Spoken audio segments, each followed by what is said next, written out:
अस्सलामुअलैकुम। आज की वीडियो में हम बात करेंगे फोटोशॉप की कीबोर्ड शॉर्टकट्स को व्यू बारे में, जो आपकी वर्कफ्लो को फास्ट और एफिशिएंट बनाने होते हैं। फोटोशॉप में अपने सारे कीबोर्ड शॉर्टकट्स देखने के लिए आप सिंपली ये स्टेप्स फॉलो करें। 1. मेन्यू बार में पर क्लिक करें। 2. फिर ड्रॉप डाउन से कीबोर्ड शॉर्टकट्स ऑप्शन सेलेक्ट करें या फिर शॉर्टकट की प्रेस करें। Alt Shift Control K, Mac Option Shift Command K। ये शॉर्टकट पैनल आपको दिखाता है सारे मेन्यूज, टूल्स और पैनल शॉर्टकट्स, जिसे आप कस्टमाइज भी कर सकते हैं अपनी रिक्वायरमेंट के मुताबिक। आप किसी भी कमांड का शॉर्टकट चेंज कर सकते हैं।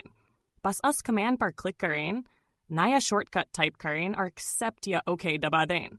इसे आप अपनी कॉमनली यूज्ड टूल्स के लिए कस्टम शॉर्टकट्स सेट कर सकते हैं, जिससे काम और भी तेज और स्मूथ हो जाता है।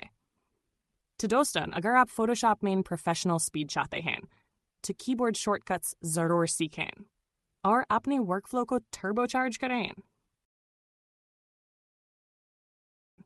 अगर वीडियो पसंद आए तो लाइक, शेयर और सब्सक्राइब करना न भूलें। मिलते हैं अगले डिज़ाइन ट्यूटोरियल में डिज़ाइन चेस्ट के साथ।